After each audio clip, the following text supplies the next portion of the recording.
Hi, my name is Dorothy Drew. I'm a hypnotist. I specialize in helping people with chronic pain, with chronic illnesses, and all the negative emotions, anxiety, depression, fear, guilt that go along with those kinds of problems. I recently was certified with a specialism from a Hypno-Oncology course, and there's been some questions about how hypnotherapy and hypnotism can help with that. And this video is just to help explain some of those issues. And I'll start. Okay, so what hypnotism has been scientifically proven to do with people with cancer is it can reduce pain, can release the side effects of treatment, especially nausea, claustrophobia for some kinds of treatments, help with the surgery, pre-surgery, post-surgery. Can reduce the negative emotions detrimental to health, as mentioned, anxiety, various things like that. So as a disclaimer, any therapy done by me is designed to be used in conjunction with your medical team. The techniques that are used are to seek to relieve the symptoms, to alleviate the pain. I do not provide medical advice. These are some of the certificates I've had recently that are relevant. I trained in rapid transformational therapy with Marissa Peer almost 4 years ago, and I have a current up-to-date accreditation with her. I recently obtained the Hypno-Oncology certificate, and I'm also trained in subconscious release technique. And I'll explain more about these modalities in a bit. My experience is that with all the many people I've worked with for physical issues, about 35 women have had breast cancer. About 25 people have had other kinds of cancer. I work with people with pain, and when somebody has pain, they also tend to be depressed and anxious and fearful. So all those negative feelings are part of therapy and part of dealing with things. Okay, so I certified with Marissa Peer in 2018, and since then I've seen hundreds of clients. I recently certified in the Hypno-Oncology in just a few weeks ago. I certified in subconscious release technique just last year. I've trained with Eva Clark, who is a specialist who uses hypnosis and hypnotherapy with multiple sclerosis. I didn't do the actual final certification, but I did take her course. I trained as a childbirth doula in 2013, and way back when I obtained my Bachelor of Science in biology. So I took courses in human physiology, human genetics, human biochemistry. I obtained a Master of Library Science, and I spent a career working as a research librarian at an institution that was at a combination of agriculture and medicine. So it's a wide range of life experience that I can use to help people. And one of the things people often describe me as is, I think outside the box. So a lot of people say, why hypnosis? Hypnosis is an extremely fast way to relax. It's a fast way to be able to come to an awareness of yourself, understanding negative emotions that you have, understanding the root causes of what's happening to you. Hypnosis, hypnotherapy, it's a scientifically proven way to increase the results of your cancer treatment. Advantages of hypnosis is it's safe. There's no negative side effects like you would expect to have from many of the cancer treatments.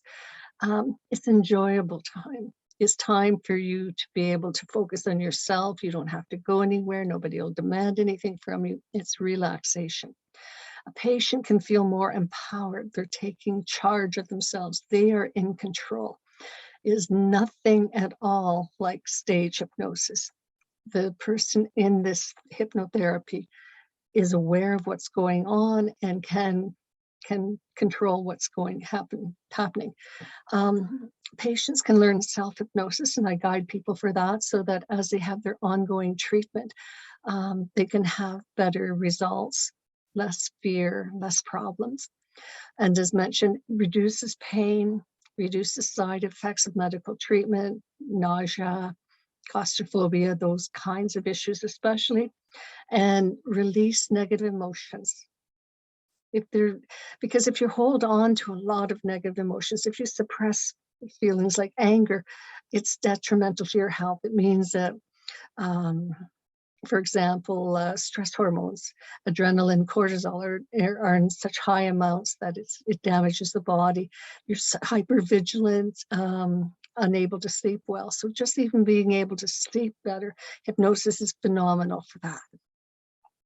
So as I mentioned, I did train in rapid transformational therapy with Marissa Peer. And so it's a new hybrid that she developed. And many of the tools that are used in RTT, which are taken from cognitive behavioral therapy or neurolinguistic programming, they're already recognized in medical studies by medical insurance plans. So we're hoping that soon there will be enough evidence-based data that RTT will be certified as well. So recently I took this Hypno-Oncology course. It's a very specialized course, and it was taught by a man named Garry Coles. And what's really interesting is that Garry obtained a master's degree in clinical hypnotherapy. And as for his research project, he worked with women who had breast cancer. So he gave them a hypnosis session the day before they had their surgery, and then did a follow-up. And in the follow-up, they found that the women tended to say they felt better, they scored better on personality tests. But more than that, the hospitals could document they used less pain medication, and generally they were released from hospital at a faster rate. So that was really special. So subconscious release technique is a method that was created to release negative emotions.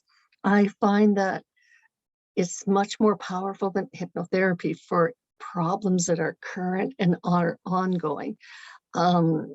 I've had great results with SRT with people who say work in a toxic workplace and they can't do anything about it. But if you can stop worrying about what's going on out there and control what's going on in you, it makes it easier to cope, makes it possible to be relaxed no matter what's going on. So it's based on the theory that when you have a trigger, when something upsets you, when something agitates you, when you have a block, it's very often a pattern that started when you were young. So if you can cut the connection to that pattern, it will help you to be in a place of calmness and make life easier to cope with. Just even letting go of fear, letting go of worry, letting go of anger, letting go of self-blame. Those are all emotions that make a difference in affecting your immune system. So the hypnotic intervention programs that I work with clients are in 3 different categories. So there tends to be people I work with who are just wanting a pre-surgical kind of intervention or a post-surgical intervention. And for those, I usually have a session with them, talk about what they need, what their plans are, and then prepare recordings. So before the surgery, it would be things like, in the recording, it would be things like, I can cope, my surgical team is fantastic, everything's going to go perfect. And for post-surgical, it's that my body's healing, scar tissue is softening, disappearing, everything that needs to reconnect is reconnecting.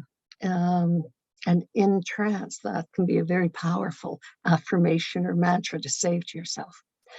Another category are people dealing with the side effects of cancer treatment, so nausea especially, and a little bit with other kinds of things. Can't do much about hair loss, but what can be done afterwards is I can do sessions with the person to have their hair grow in faster, to have their hair grow in thicker, to be lustrous and beautiful.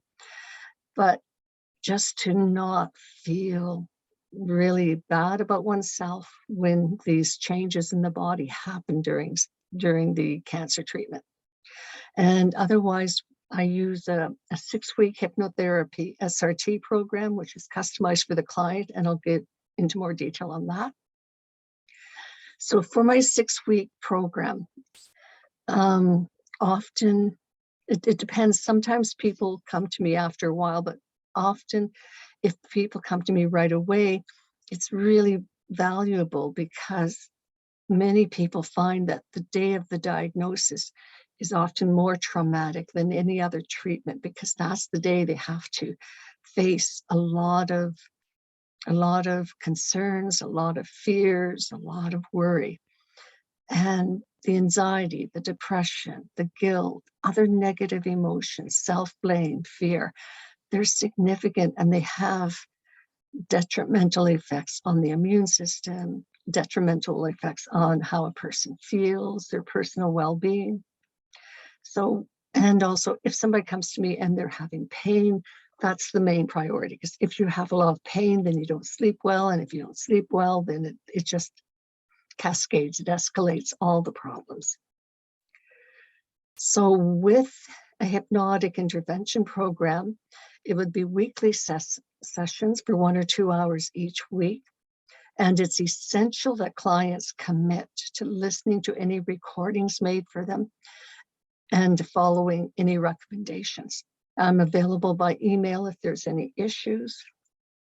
So this is a sample program. This would be adapted depending on what stage people are at. So generally I would start the first week with mindset, and that's an extensive questionnaire about what emotional thoughts are going on, what kind of physical issues are there going on, what kind of, say looping thoughts. And then that creates a personalized script, and the recording's made from that session, and it's essential to listen to that recording. And then week 2, I do some exercises of various types that help to increase a person's awareness of what's going on for themselves. It's generally about an hour. So week 3, and this again, like I said, it's variable. So emotional release technique. And sometimes I'll do that first, or sometimes I'll do that last. It all depends on what state the person is in. So an emotional release hypnotherapy session is really diving into the negative feelings, what's going on for the anxiety, depression, fear, and letting go of them. Where were they connected? Why are they holding on? How can you let go of that? So week 4, I usually do then an SRT, subconscious release technique, emotional clearing session. And then the next week is a physical visualization. And that sometimes they do first, it just depends. But a physical visualization hypnotherapy session is really looking into what's happening to your body and how can you imagine it changing. So that's where you're looking at a lump. You want it to soften, you want it to shrink, you want it to shrivel, you want the normal cells to be appreciated, you want the normal cells to intervene, those kinds of issues. And then the last week is another SRT clearing. It's a wrap up. Many people then choose to go on and have a second 6-week session. I've only had a handful where they wanted a third session. And if you then go on for the second one, it's just looking at the fact, it's like layers of the onion. You want to peel them off. You've had years and years and years of events that may have affected your health. And especially if somebody's had extensive trauma in their life, usually the 12 weeks works better for them. But that all depends on your issues and how you're doing. So as far as scientific and medical studies, if people want to read more about it, I've got many references on my website. There's lots of references in PubMed. As I mentioned, it's being scientifically studied. And what was interesting with my teacher, Garry Coles, is it was one of the few times where somebody was involved with hypnotherapy in a research project who actually was a professional hypnotist, rather than a grad student, got a few hours of training. So this is one of the graphs that came out of Garry's thesis. So I think it's fascinating that they could look at the difference between the day before the surgery and a week after the surgery, where they could measure through various questionnaires how the person was feeling. And as I mentioned, the hospitals could document a reduction in the use of pain medication, which, and pain medication all has side effects. And people were released from hospital earlier, which is beneficial to the patient, beneficial for the hospital. So just the mental health change was significant, and that the hypnosis made a difference in how people reacted to their surgery and how they reacted in their healing after their surgery. So it's a fascinating area to be continued, I hope. So every cancer patient I've had, I encourage them to read this book by Kelly Turner. It's a fascinating story of how she wrote it. She was a counselor at an oncology clinic, and there's a defined rate of remission that's expected for every cancer, depending on when treatment starts. Anything that's outside that expected remission is considered a radical remission. And so there was somebody came in who had a remission and who didn't fit the criteria of what they expected. And so Dr. Turner then went to the physician in charge and said, "Hey, look at this. Isn't this amazing?" And the reaction of the physician was, "It's an anomaly. We can't explain it. Don't tell anybody. You'll give them false hope." So she turned around, she went and did her PhD thesis, collecting information from people who'd gone into remission. What did you do? Whether you did traditional, chemo, radiation, surgery, or whether you did completely nothing, like just going by alternatives. What did you change in your life? And she found there were 10 factors, but the 10th one was exercise, which people who were actually in the midst of something like chemo couldn't do. So she put the book as 9. So this book is based on her thesis. And 2 of them were physical: radical change in diet, radical change in supplements. Everything else was emotional. So understanding the negative emotions of the past. One of the parts that surprised me was letting go of too much happiness from the past. Because if your happiness was all in the past, best years of my life or when I was in university, then you can't be happy in the future. So it's well worth reading. If you have cancer and it's too hard to read such a book, like too much, you don't have the energy, this is a great way to get the people around you who want to help you to do something that will be useful for you. So have every friend or every family member, give them each a chapter to read and have them summarize the parts of the chapter that would be most relevant to you. The Radical Remission Project website is worth looking at to see other people with your cancer or with your stage of cancer. What did they do? So that's it's a good basis of what I do with people, and some of the treatment options. Some of the hypnotherapy sessions will be based from this book, especially if the person has if they go for like 12 weeks instead of the 6 weeks. Another person I find fascinating is Dr. Hamilton. And other names that people will recognize is Dr. Joe Dispenza, Dr. Bruce Lipton, some various people like that. But this really short video is one that I insist that all my physical issues clients watch. It's very quick. His book, How Your Mind Can Heal Your Body, is approachable and readable. He has a wonderful writing style. His recent book that was just published, Why Woo Woo Works, the surprising science behind all these other modalities. PNI, Psychoneuroimmunology. The term itself was coined in 1975 by Robert Ader. And what it looks at really is how your emotions can be measured in your body, how your emotions affect the markers in your blood. excuse me. It's a complex book, especially compared to the books by Dr. Hamilton. But if you really want to understand the detailed science, it's a good place to start. This is the very first book, and there's many other more newer books that might be more accessible. Anyway, if you have any other questions that you would like to ask, I'm available. This is my website link. I'll put this in the comments as well. You could send a message to my Facebook. And if you're interested in having a discussion of a hypnotic intervention, then please get in touch. And thank you for your attention.